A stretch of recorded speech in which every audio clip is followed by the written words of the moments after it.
Medicine, engineering, லா மற்றும் பல கோர்ஸ்களுக்கான admission நடைபெறுகிறது. அதுவும் 92% பிளேஸ்மெண்ட் கேரண்டியுடன். Vels university, your dream our mission. Welcome to imperfect show.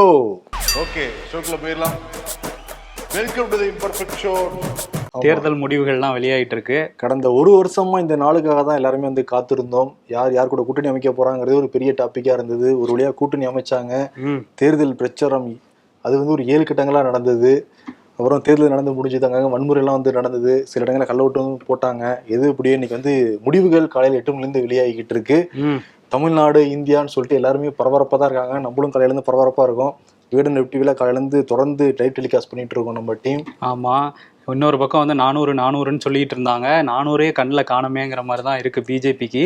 இவங்க 295 அப்படின்னு சொன்னாங்க. 230 அந்த ரேஞ்சிலே வந்து போயிட்டு இருக்காங்க. அதேதான். முன்னாடி என்ன சொன்னாங்க, 400ங்கிறது எலெக்ஷன் ஆரம்பிச்சப்போ 400ன்னாங்க. முன்னாடி 500, 540, ஏன் 560ன்னு சொல்லலாம். அவ்வளோ இல்லை. ஆமா, அந்த அளவுக்கு வந்து பிஜேபி அப்படிதான் ஆரம்பிச்சாங்க. இந்த வருஷம் ஜனவரியில இருந்து தான் பிஜேபி பீக்ல வந்தாங்கன்னு சொல்லலாம். அந்த ராமர் கோயில் கட்டினதுக்கு பிறகு இந்தியா முழுக்க ஒரு எழுச்சி ஏற்பட்டிருக்கு. ராமருக்காக எல்லாரும் வாக்களிப்பாங்க அப்படின்னு சொல்லிட்டு ரொம்ப ஒரு கெத்தாக இருந்தாங்க பிஜேபி. நம்ம ஜெயிச்சுட்டோம் அப்படிங்கிற மாதிரி தான் மோடியோட நடவடிக்கை, அமித்ஷாவோட நடவடிக்கை, பிஜேபியோட நடவடிக்கை எல்லாமே இருந்தது. எப்ப வந்து உச்ச நீதிமன்றம் அந்த தேர்தல் பத்திரங்களை கையில் எடுத்தாங்களோ அப்பதான் பிஜேபிக்கு இந்த நாடாளுமன்ற தேர்தலை பொறுத்த வரைக்கும் ஒரு சர்க்கிள் வந்து ஆரம்பிச்சதுன்னே வந்து சொல்லலாம். ஆமா, எஸ்பிஐக்கு ஒரு சவுக்கடி கொடுத்தாங்க. 2 நாள் 3 நாள் டைம் இதுல கொடுக்குறீங்களா இல்லையான்னு சொல்லிட்டு 4-5 டைம் திரும்ப கேட்டப்ப கொடுத்தாங்க. அங்கதான் பிஜேபியோட சர்க்கிள் இந்த நாடாளுமன்ற தேர்தல் ஆரம்பிச்சது. ஆமா, அதே மாதிரி வந்து அந்த சண்டிகர் மேயர் தேர்தலில் ஒரு 8 ஓட்டை கிறுக்கி விட்டார் ஒருத்தர். அதுவும் வந்து உச்சநீதிமன்றத்தால சவுக்கடி கொடுத்தாங்க.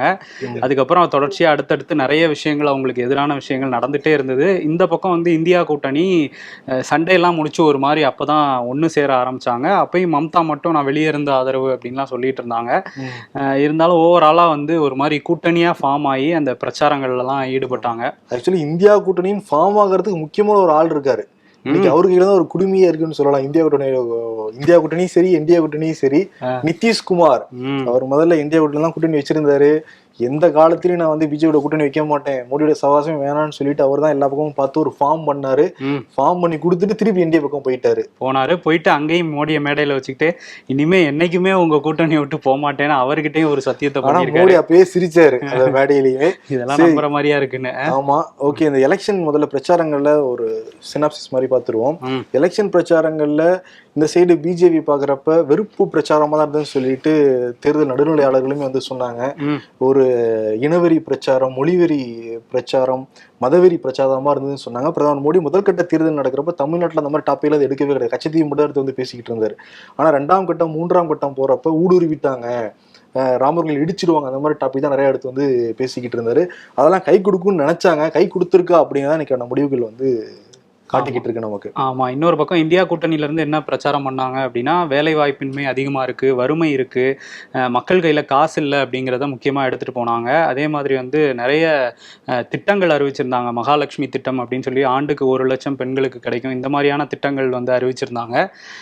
ஆனா வந்து நம்ம நினைச்சது என்ன நடந்திருக்கு இப்போ அப்படின்னா, வடக்குல வந்து கொஞ்சம் அடி வாங்கிட்டு இருக்காங்க பிஜேபி, தெற்குல கொஞ்சம் அவங்க கை வந்து கொஞ்சம் கொஞ்சமா ஓங்க ஆரம்பிச்சிருக்கு. அதுவும் கேரளால எதிர்பார்க்காத வகையில ஒரு இடத்துல வெற்றியும் பெற்றுட்டாங்க. இப்போ நிலவரப்படி சுரேஷ் கோபி வந்து திருச்சூர் தொகுதியில வந்து வெற்றி பெற்றிருக்காரு. இன்னொரு பக்கம் பார்த்தோம்னா, இன்னொரு மத்திய அமைச்சரா இருந்தார்ல ராஜீவ் சந்திரசேகர், அவர் லீடிங்ல வந்துட்டு போயிட்டு இருக்காரு கேரளால. சசி தரூரே லீட் பண்ணி வந்துகிட்டு இருக்காரு. சசி தரூருக்கு தான் மோடி வந்து சில டிப்ஸ் எல்லாம் கொடுத்திருந்தாரு. நீங்க எப்படி இருந்தாலும் வந்து இந்தியா தோத்துரும், நீங்க ராகுல் காந்திக்கு இங்கிலீஷ் கிளாஸ் எடுக்கன்னு சர்க்காசம் பண்ணிக்கிட்டு இருந்தாரு. இப்ப அவருக்கு ஏதாவது கிளாஸ் எடுக்கும் போதுதான் இருக்கு போல இருக்கு கேரளால. சரி, இப்போ ஓவரால் இந்தியாவோட நிலவரத்தை வந்து பாத்திரலாம். மொத்தம் வந்து 543 ஒரு தொகுதி. ஆல்ரெடி சூரத்துல அன்னபோஸ்டா பாஜக ஜெயிச்சு தான் அக்கௌண்ட் ஓபன் பண்ணாங்க. இப்ப வந்து ஒரு 2 மணி நிலவரம் 2:20 நிலவரம் பாக்குறப்ப வந்து 293 என்டிஏ வந்து இருக்காங்க. அதே மாதிரி இந்தியா வந்து 233, அதர்ஸ் வந்து ஒரு 17 பேர் இருக்காங்க. ஆமா, இன்னைக்கு பெரிய டாபிக்ல வந்து சில விஷயங்கள் என்னன்னா, ஒன்று வந்து ராகுல் காந்தி, 2 ஹீரோக்கள் இருக்காங்கன்னு இந்தியா கூட்டணியில இருந்து பேசிட்டு இருக்காங்க. ஒன்று ராகுல் காந்தி, இன்னொன்று அகிலேஷ் யாதவ். ஏன்னா நார்த்தில் எதிர்பார்க்காத வகையில் என்டிஏ கூட்டணியை தாண்டி பீகார்ல வந்து யூபியில் வந்து அதிகமாக போயிட்டு இருக்காங்க. அவங்களோட லீடிங் வந்து அதிகமாக இருக்குது யூபியில். ஆமா, அவங்களே முதல்ல நம்பல. 20-25 கிடைச்சா கூட ஓகே, நமக்கான வெற்றி தான், கார் தூக்கிடலாம்னு நினைச்சாங்க. பட் அவங்கள எதிர்பாராத தாண்டி ஒரு 40க்கும் மேல வந்து லீட் போறதுங்கிறது ரொம்ப பெரிய விஷயம் தான். ஆமா. பட் அகிலேஷ் இல்லாம டிம்பிள் யாதவ் இல்லாம சாத்தியமான்னு கேட்டா அது சாத்தியம் இல்லதான். ஏன்னா டிம்பிள் யாதவுக்கும் சரி பிரியங்கா காந்திக்கும் சரி ஒரு அமோகமான வரவேற்பு இருந்தது. கிட்டத்தட்ட ஊபியை கண்ட்ரோல் பண்ணது பெண்கள், 2 பெண்கள் தான் வந்து சொல்லலாம். ஆமா, அதே மாதிரி இந்த ஃபைசாபாத் தொகுதியில தான் அயோத்தி வந்து வருது. அயோத்தியில ஜனவரி 22 ராமர் கோயில் சிலை பிரதிஷ்டை எல்லாம் பிரம்மாண்டமா பண்ணாங்க. இது ஒரு கட்சி விழா தான் அப்படின்லாம் சொன்னாங்க. இப்ப அந்த ஃபைசாபாத் தொகுதியிலே பிஜேபி வந்து பின்னடைவை சந்திச்சிருக்கு. உங்களை வந்து ராமரே கை விட்டுட்டாருன்னு காங்கிரஸ்காரங்க எல்லாம் வந்து சொல்லிட்டு இருக்காங்க. நீங்க பண்ண அநியாயம் எல்லாம் பார்த்துட்டு அப்படின்லாம் வந்து சொல்லிட்டு இருக்காங்க. நீங்க வேற பிரச்சாரத்துல 5வது கட்ட பிரச்சாரம் முடியற பிரதமர் மோடி என்ன சொன்னாரு? நான் பரமாத்மா அனுப்பப்பட்டவன், கடவுள் எனக்கு சில இதெல்லாம் கொடுத்துதான் அனுப்பிச்சிருக்காரு. பரமாத்மாவால அனுப்பப்பட்டவரே முதல் 3 ரவுண்ட்ல பின்னடைவுல தான். ஆமா, வந்து அதான் என்னன்னா டெமோக்ரஸி தான் எப்பயுமே வெல்லுங்கிறதா வந்து காட்டுது. டெமோக்ரஸி வந்து மக்கள் தான் எல்லாத்துக்கும் உச்சபட்ச அதிகாரம் படைச்சவங்க. நீங்க கடவுளால அனுப்பப்பட்டவங்கன்னு சொன்னா கூட மக்கள் தான் தீர்மானிக்க முடியுங்கிறத புட்டில் அடிச்ச மாதிரி வந்து இன்னைக்கு காலையில பயத்தை காட்டியிருக்காங்க பிரதமர் மோடிக்கு. ஆமா, அதுவும் வந்து ஒரு 272 அப்படிங்கிறது மெஜாரிட்டி. அதுக்கே வந்து இப்போ பாஜக வந்து ரொம்ப கஷ்டப்பட்டுட்டு தான் இருக்காங்க. 250 இதை சுற்றி தான் அவங்களோட கணக்கு வந்து இருக்கு. இதுலேயும் ஒரு 150 தொகுதிகளுக்கு மேலே 10,000க்கும் குறைவான வாக்கு வித்தியாசம் தான் மாறும் அப்படின்லாம் வந்து சொல்லிக்கிட்டு இருக்காங்க இவங்கெல்லாம், காங்கிரஸ் கட்சிக்காரங்கெல்லாம். ஏன்னா 4 மணிக்கு வந்து ஒரு ரோட் ஷோ போற மாதிரி இருந்தது. பிரதமர் வீட்டுல இருந்து பாஜக அலுவலகம் வரைக்கும் எல்லாத்தையும் கேன்சல் பண்ணிட்டாங்க. ஆமா, நாளைக்கு தள்ளி வச்சுக்கலாம்னு பார்த்துருக்காங்க. ஏன்னா என்ன நடக்குதுன்னு பார்க்கலாம். மனுஷன் நிறைய கற்பனை எல்லாம் பண்ணிருப்பாப்புல. மோடி அமித்ஷா ஒன்னா வந்து அப்படியே கை காட்டி நல்லா பூ மாலையெல்லாம் உழுகுறதுக்கு நேற்று ரெடி எல்லாம் வர பண்ணி வச்சிருந்தாங்க. எல்லாம் வேஸ்ட் ஆயிருக்கும்ல, பூவெல்லாம் காஞ்சி போயிருக்குமே. சரி, புது பூ வாங்கிப்பாங்க. ஆமா, இன்னொரு விஷயம் என்னன்னா, இங்க வந்து காங்கிரஸோட ஐடி விங்கை சேர்ந்த சில நிர்வாகிகள் என்ன போட்டுட்டு இருக்காங்கன்னா, சந்திரபாபு நாயுடு கிட்டையும் அதே மாதிரி நிதிஷ்குமார் கிட்டையும் பேசிக்கிட்டு இருக்கோம், இந்த பக்கம் அவங்கள வர வைக்கிறதுக்கான வேலைகள் நடந்துட்டு இருக்கு அப்படின்னு சொல்லியிருக்காங்க. DK சிவகுமாரையோ இல்லை சரத்பவாரையோ வச்சு இந்த பேச்சுவார்த்தை நடக்கும் அப்படின்லாம் சொல்றாங்க. ஸோ யார் ஆட்சி அமைப்பாங்கிறதுல ஒரு சின்ன ட்விஸ்ட் இருந்துகிட்டே தான் இருக்கும் போல. இருந்துகிட்டே இருக்கு. ஏன்னா இந்நேரம் டிக்ளேர் பண்ணி இந்நேரம் தலைவர்கள்லாம் பேச ஆரம்பிச்சிருப்பாங்க. மத்தியானம் இப்போ 2:30 ஆகுது அப்படின்னு 1 மணிக்கே வந்து வாக்காளர் பெருமக்களுக்கு நன்றி அப்படின்னு சொல்லிட்டு இங்க திமுக நேரம் வெளியிட்டு. திமுக தமிழ்நாட்டை பொறுத்த வரைக்கும் அமோகமா தான் ஜெயிச்சிருக்காங்க. 40க்கு 40 இடங்கள்ல முன்னேறில இருக்காங்க. ஒரே ஒரு தொகுதி தருமபுரியிலையும் சரி, தருமபுரியில பாஜக கூட்டணியில் அங்கம் வைக்கிற பாமக சௌமியா போட்டிடுறாங்க. ஒரு 20,000-30,000 வாக்குகள் டிஃபரன்ஸ்ல வராங்க, திருப்பி வந்து கீழே போயிறாங்க. அப்படிதான் இருக்கு. அதே மாதிரி விருதுநகர்ல விஜய பிரபாகரன் வந்து அதிமுக கூட்டணியில் இருக்கிற தேமுதிக முரச சின்னத்துல இருந்து போட்டிட்டாரு. அவர் கொஞ்சம் முரச நல்லா அடிச்சிருவாரு போல இருக்கு. விருதுநகர்ல மக்கள் நல்லா கால விழுந்துருக்கு போல இருக்கு. ஆமா, அந்த கையை வச்சு கொஞ்சம் பிடிச்சிடலாம்னு மாணிக்கம் தாக்கூரும் ட்ரை பண்றாரு. அப்படியே போயிட்டு இருக்கு. ஆமா, அங்கேயும் தக்கா ஃபார்மா தான் இருக்கு. ஆனா இப்ப நிலவரப்படி வந்து 40க்கும் 40 திமுகவுடைய அந்த வெற்றிங்கிறது பிரகாசமா தான் இருக்கு. ஓகே. ஆனா இவங்க இவ்வளவு வெற்றி, கனிமொழியோட வெற்றி அறிவிக்கப்பட்டது, அறிவிச்சிட்டாங்க. இந்நேரம் டிக்ளேர் பண்ணிருப்பாங்க, அமோகமா வாக்காளர் பெருமக்களுக்கு நன்றி அப்படின்ட்டு 1 மணிக்கெல்லாம் சொல்லியிருப்பாங்க. இது வரைக்கும் சொல்லவே இல்லை. காரணம் என்னன்னா, நம்ம கூட்டணி இங்க ஆட்சி அமைக்குமா இல்லையாங்கிறதுல ஒரு இழுப்பறி இருக்கிறதுனால இங்க அடக்கி வாசிக்கிறாங்க திமுக. ஆமா, திமுகவும் வந்து ஒரு முக்கியமான பங்கு தான் வகிச்சிருக்காங்க இந்தியா கூட்டணியில. ஏன்னா கிட்டத்தட்ட எல்லா தொகுதிகளையும் இங்க வந்து கைப்பற்றுற ஒரு நிலையில தான் இருக்காங்க. இப்போ வந்து சரத்பவார் வந்து சந்திரபாபு நாயுடுவோட தொலைபேசியில பேசினதா ஒரு தகவல் வந்து வந்துட்டு இருக்கு. ஸோ வந்து நிறைய ட்விஸ்ட் அண்ட் டர்ன்ஸ் அப்படியே போயிட்டு தான் இருக்கும் போல. இது ரொம்ப சுவாரஸ்யமா இருக்கு பாத்தீங்களா. நிதிஷ்குமார், நான் எனக்கு நீங்க சிஎம் நாற்காலி கொடுத்தீங்கன்னா எந்த கூட்டணிலாம் இருக்கு அப்படின்னு சொல்லிட்டு அவர் உட்காந்துருப்பாரு. சந்திரபாபு நாயுடு அரஸ்ட் எல்லாம் பண்ணி வச்சாங்க. நான் சிஎம் ஆன போது நினைச்சாங்க. இப்ப 2 பேருக்குமே வந்து ஒரு MP ஆஃபர் இருக்கிற மாதிரி ஒரு சூழல் நிலவுது. யாரோ ஒருத்தர், சரி PM மாத்தி சொல்லிட்டேன், திருப்பி போட்டீங்க. யாரோ ஒருத்தருக்கு வந்து ஆஃபர் பண்ணாங்கன்னா வாய்ப்பு தானே. 2 பேருக்குமே கூட ஒருத்தர் வந்து டெப்டி PM, இன்னொருத்தர் வந்து PM ஓட வாய்ப்பு இருக்கிற மாதிரி தான் இப்போ வந்து அரசியல்வாதிகள், அரசியல் வல்லுநர்கள்லாம் வந்து பேசிக்கிட்டு இருக்காங்க. ஆமா ஆமா, இப்போ பவார் ஃபோன் பண்ணி பேசிட்டு இருக்காரு போல. எல்லாரு கூடயும் வந்து ஃபோன் பண்ணி பேசிக்கிட்டே இருக்காரு. நிதிஷோட பேசியிருக்காரு, நவீன் பட்நாயக்கோட பேசியிருக்காரு, சந்திரபாபு நாயுடுவோட பேசியிருக்காரு அப்படின்னு சொல்லி தகவல் வந்துகிட்டு இருக்கு. இப்போ இந்தியாவில் இருக்கிற எல்லா அரசியல்வாதிகளும் 2 பேர் மேலதான் கண் வச்சுக்கிட்டு இருக்காங்க.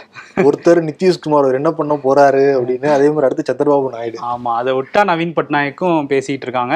இதுல அந்த OSR காங்கிரஸ் அவங்க வந்து டோட்டல் வாஷ் அவுட் தான். எதிர்கட்சி அந்தஸ்து கூட வராத அளவுக்கு ஆந்திரா சட்டமன்ற தேர்தலில் அடி வாங்கிட்டாங்க. சந்திரபாபு நாயுடு மெஜாரிட்டியோட வந்துட்டாரு. பவன் கல்யாணும் கூட இருக்காரு, பிஜேபியும் கூட இருக்காங்க. ஆனா வந்து அவங்க 5 மக்களவை தொகுதியில் லீடிங்ல இருக்காங்க. அவங்களும் வந்து இந்த பக்கம் வரலாமா? ஏன்னா தங்கச்சி OS ஷர்மிளா தான் வந்து ஆந்திரா காங்கிரஸ் கமிட்டியோட தலைவரா இருக்காங்க. சோ பேச்சுவார்த்தை நடத்துமா காங்கிரஸ்? எனக்கு எவ்வளவு பண்ணிருக்கேன், 5 சீட்டு மட்டும் தானே வந்து அந்த சீன் தங்கச்சி கிட்ட அண்ணன் மறுக்கவா போறாரு. இன்னொன்னு அவர் தங்கச்சி கேட்டா கூட மறுப்பாரு. அவர் மேல நிறைய வழக்குகள் இருக்கிறதுனால சரிம்மா சிஎம் பதவியும் இல்லை நான் வந்துடுறேன்னு சொல்லிட்டு வந்தாலும் வரக்கூடும். அடுத்தடுத்து என்ன நடக்க போகுதுன்னு நினைச்சாலே கொஞ்சம் இன்ட்ரெஸ்டிங்கா தான் போயிட்டு இருக்கு. ஆனா நிதிஷ்குமாரும் சரி சந்திரபாபு நாயுடும் சரி இவங்க வந்து ஒரு கூட்டணியில வந்து தேர்தல் சந்திச்சுட்டு கூட்டணி மாற வாய்ப்பு இருக்கான்னு கேட்டா அதுக்கெல்லாம் நம்ம வந்து என்ன சொல்றது இருக்குன்னு சொல்ல வேண்டியது இருக்கு. ஏன்னா நம்ம சொல்லவே வேணாம். கடந்த கால வரலாறு எடுத்து பாக்குறப்ப எஸ்டிடி பாக்குற அப்படிதான் இருக்கு. ஆமா, ஏன்னா அவங்களுக்கு தேவை பதவிங்கிறத மட்டும்தாங்கிறப்ப அதை வச்சுதான் அதுவும் இல்லாம அவங்க எதிர்பார்க்காத ஒரு பதவியே கிடைக்க போகுதுங்கிறப்ப மாறலாம் தான் சொல்றாங்க. ஆமா, அதே மாதிரி வந்து யூபியில 80 தொகுதியில 43 இடங்கள்ல வந்து இந்தியா கூட்டணி முன்னிலையில இருக்காங்க. 36ல தான் பிஜேபி வந்து முன்னிலையில இருக்காங்க. ஸோ அது ஒரு மிகப்பெரிய செட்பேக்கா அமைஞ்சிருக்குது. மகாராஷ்டிரால இந்த மாதிரி சிவசேனா உடைச்சாங்க, இதை உடைச்சாங்க. ஸோ அங்கே ஒரு 30 தொகுதியில் இந்தியா கூட்டணி முன்னிலையில் இருக்காங்க. மீதி 18ல் தான் வந்து என்டிஏ வந்து முன்னிலையில் போயிட்டு இருக்காங்க. வெஸ்ட் பெங்கால்லையும் நாங்கள் வந்து 35க்கு மேலே ஜெயிப்போம், 40 ஜெயிப்போம்னு பாஜக சொன்னாலும் அங்கே 10 இடங்களில் மட்டும்தான் லீடிங். மற்றது எல்லாமே வந்து இந்தியா கூட்டணி மம்தா வந்து லீடிங் போயிட்டு இருக்காங்க. மம்தா லீடிங்ல இருக்காங்க, மம்தா நல்ல லீடிங்ல இருக்காங்க. இன்கேஸ் மம்தா வந்து அடுத்து நான் தான் பிஎம் ஆகணும்னா அது வேற மாதிரி கேமால இருக்கும். முதல்ல உள்ள 2 பேர் வரணுமே. இப்போதான் சரத்பவார் ஃபோனில் பேசியிருக்காரு, அடுத்து நேரில் யாராவது போய் பேசுவாங்க அப்படிங்கிற மாதிரி தான் இருக்கு. 2 பேருமே ஒரு நேத்து கொண்டாட்ட மனநிலையில இருந்தாலும் இப்போ வந்து ஆட்சி அமைக்கிறதுக்கான வேலைகள்ல இறங்கியிருக்காங்க. ஏன்னா ராகுல் காந்தி வீட்டு முன்னாடி நிறைய தொண்டர்கள்லாம் வந்தா கூட அவர் வந்து டாடா காமிச்சிட்டு கை கொடுக்குறாரே தவிர ஸ்வீட்ல வாங்கிக்கிறதுல பெரிய கொண்டாட்டங்கள்ல ராகுல் காந்தி ஆர்வம் காட்டலைங்கிறது வந்து தெரியுது. அந்த விஷுவல்ஸ்லாம் வந்து பார்க்க முடியுது நம்மளால. ஆனா இங்க தமிழ்நாட்டை பொறுத்த வரைக்கும் வந்து கமலாலயத்துல எல்லாம் 30-40 பேருக்கு வந்து டிவி மட்டும் தான் பார்த்துட்டு இருக்காங்களாம். அங்க ஸ்வீட் பாக்ஸ் எல்லாம் ஒரு 1000 கணக்கில் வாங்கி வச்சு 1000 கிலோலாம் வாங்கி வச்சு இருக்காங்க, சும்மாவே இருக்காங்க. எதுக்கு கோயம்புத்தூர்ல ஜெயிப்போம்னு நினைச்சு வாங்கலாம். இன்னைக்கு அண்ணாமலை பிறந்த நாள் வேற. அண்ணாமலை 2வது இடத்துல தான் இருக்காரு அங்க கோயம்புத்தூர் பொறுத்த வரைக்கும். கோயம்புத்தூர்ல போகுது. பிறந்த நாளே கொண்டாட முடியாத மாதிரி தான் இருக்கு அவருக்கு. இன்னொரு விஷயம் என்னன்னா, அவர் பேசியிருக்காரு நிறைய இடங்கள்ல, நாங்க 25% மேல வாக்கு வாங்குவோம், இதை ரெக்கார்ட் பண்ணி வச்சுக்கோங்க, தேர்தல் நாளன்னைக்கு என்னை கூப்பிட்டு கேளுங்கன்னு இருக்காங்க. கூப்பிட்டுருவோமா? அப்ப கூப்பிடுங்க, எடுக்க மாட்டாரு. அவர் அங்க இருப்பாரு, மொபைல் போன் வச்சுட்டு தான் உள்ள போடுமா? இல்லைனாலும் அப்படியே எடுத்துருவாரா? அவர் வந்து மைக்கை கொண்டு போய் நீட்டினாலே நம்மளை வந்து ஏதாவது சொல்லிட்டு போயிடுவாரு. சரி, இன்னொரு பக்கம் வந்து வாக்காளர் பெருமக்கள் சொல்லிட்டு போயிட்டாங்க, அவ்வளவுதான் அப்படின்ட்டு தமிழ்நாட்டிலையும் சொல்றாங்க, இந்தியாவிலே தான் சொல்லிட்டு இருக்க மாதிரி தெரியுது. ஆமா, இன்னொரு தொகுதி ராமநாதபுரம். அங்க வந்து ஓபிஎஸ் எத்தனை ஓபிஎஸ் 6-7 ஓபிஎஸ் நின்னாங்க. எல்லா ஓபிஎஸ்ஸையும் சேர்த்தா கூட லீடிங் வர முடியாத மாதிரி ஒரு நிலைமையில தான் போயிட்டு இருக்கு. அதே மாதிரி அமமுக 2வது இடம் பிடிச்சிருக்காரு, அதை நீங்க பாராட்டணும். 2வது இடம் பிடிச்சிருக்காரு. அதிமுக அமோகமா வெற்றி பெறுவாதான் தெரியுது, ரொம்ப லீடிங்ல வந்து போயிருக்காரு. ஆமா, தேனியும் ரொம்ப எதிர்பார்த்தாங்க, டிடிவி தினகரன் ஒரு பெரிய லீட் எடுப்பாரு அப்படின்ட்டு. அவரும் வந்து ஒரு பெரிய பின்னடைவை தான் சந்திச்சிருக்காரு. 99ல ஒரு நாடாளுமன்ற அந்த தொகுதியில வெற்றி பெற்று எம்பியா இருந்தவர், இந்த மக்களுக்கு நல்லா பரிச்சயமானவர். அவர் ரொம்ப நிச்சயம் போய் சேர்த்துட்டோம். இல்ல, அது 30 வருஷத்துல மறந்துருப்பாங்கல்ல. 30 வருஷம் கழிச்சு நீங்க திரும்ப வந்து ஓட்டு கேட்டா மக்கள் போட மாட்டாங்கல்ல. அதனால வந்து அவருக்கும் வந்து ஒரு பின்னடைவு வந்து ஏற்பட்டிருக்கு. இது அதிமுகவும் ஒரு பெரிய பின்னடைவு தான். ஏன்னா அதிமுக எங்கேயுமே கள்ளக்குறிச்சியில மட்டும் காலையில கொஞ்சம் கொஞ்சம் லீடிங் வந்துகிட்டு இருந்தாங்க. பட் பெரிய லெவல்ல வெற்றி பெற முடியாதுங்கிறதான் தெரியுது. இப்ப விருதுநகர்ல மட்டும் தான் கொஞ்சம் டஃப் ஃபைட்டா போயிட்டு இருக்கு. விருதுநகரையும் அதிமுக கிடையாது இல்ல, அதுவும் முரசு சின்னத்துல நின்றுருக்காங்க.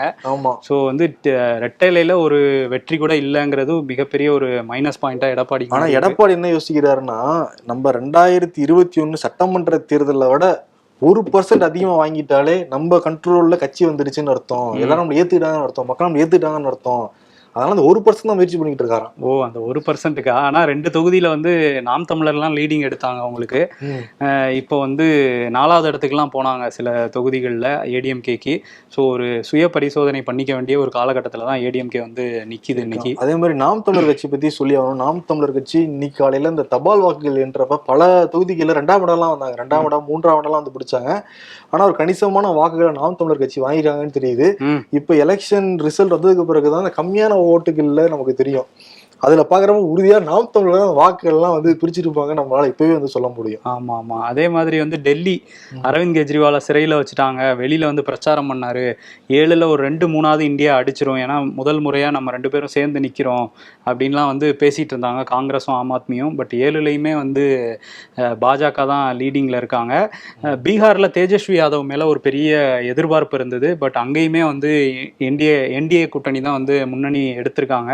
ஸோ அதனாலதான் நிதிஷ் நிதிஷ் பக்கமும் கொஞ்சம் கண்ணை வந்து திருப்பி இருக்காங்க. தேஜஸ்வி ரொம்ப தேஜஸா இருந்தது எலெக்ஷன் பிரச்சாரத்துல. இடையில கூட்டம் வந்துச்சு, இடையில கொஞ்சம் உடல் நலம் சரியில்லாம இருந்தாரு. அதுக்கப்புறம் வீல் சேர் எல்லாம் வந்து பிரச்சாரம் பண்ணாரு. ஏன்னா முதுகுல அடியெல்லாம் பட்டுருந்துச்சு, இந்த மாதிரியான காரணங்கள் சொன்னாங்க. பிரச்சாரம் இடையில தொய்வானது இதுக்கு ரீசனா அப்படிங்கறது அவங்க கட்சி திரும்ப ஆய்வு நடத்தும் போதுதான் தெரியும். பட் அங்க ஒரு செட்பேக் தான் இந்தியா கூட்டணிக்கு. இப்போ ஆலோவரா வந்து பாக்குறப்ப என்டிஏ கிட்டத்தட்ட 300 நெருங்கி இருந்தா கூட ஆட்சி அமைக்க முடியுமாங்கிற ஒரு சந்தேகத்துலதான் இப்பத்த நிலவரம் இருக்கு. ஆமா, ஏன்னா தனிப்பெரும்பான்மை எந்த கட்சிக்குமே கிடைக்கல. ஆமா, இன்கேஸ் எப்படி நடக்கலாம்னா மேபி திரௌபதி முர்மு பிரசிடென்ட் தான் கூப்பிடணும். சரி, சிங்கிள் லார்ஜஸ்ட் மெஜாரிட்டி பார்ட்டிங்கிற அடிப்படையில பிஜேபி வந்து கூப்பிடலாம். கூப்பிட்டு எதிர்கட்சிகள் இல்லை அவங்களால வந்து ஆட்சி அமைக்கிறதுக்கான அந்த போதிய நம்பர்ஸ் இல்லைன்னா நாடாளுமன்றத்துக்குள்ள போகும். நாடாளுமன்றத்துலதான் அதுக்கான தீர்ப்புகள் வெளியாகலாம். ஆனா எல்லாமே ரொம்ப வந்து இயர்லியா தான் கணிக்க முடியுது. ஒரு 5-6 மணிக்கு மேலதான் இன்னும் தெளிவான ஒரு கிளியர் பிக்சர் வந்து கிடைக்கும். ஆமா, இன்னொன்னு நாளைக்கு வரையும் கூட இழுக்கலாம். ஏன்னா 2 பக்கமும் பேச்சுவார்த்தை நடத்துவாங்க. ஏன்னா இப்பவே ஆரம்பிச்சிட்டாங்கல்ல இந்தியா கூட்டணி, சந்திரபாபு நாயுடு கிட்ட பேசிட்டு இருக்காங்கன்றாங்க. ஸோ இதெல்லாம் பேசி நாளைக்கு வரையும் கூட இது இழுத்துக்கிட்டே போகலாம் அப்படிங்கறதான் தெரியுது. பார்ப்போம் யாரு என்ன பண்றாங்க அப்படிங்கிறத வெயிட் பண்ணி தான் நம்ம பார்க்கணும். ஆனா கிங் மேக்கர் ஆக போறது யார் அப்படிங்கிற ஒரு கேள்வியும் இருக்கு. அது சந்திரபாபு நாயுடுவா இருக்கலாம் அப்படிங்கிற பேச்சும் வந்து ஆரம்பிச்சிருக்கு. வரலாற்றில் இடம் பெற போறது யார், இந்தியாவுடைய அடுத்த பிரதமர் யார், ஆட்சி அமைக்குமா பாஜக, நிறைய கேள்விகள் அடுத்தடுத்து இருக்கு.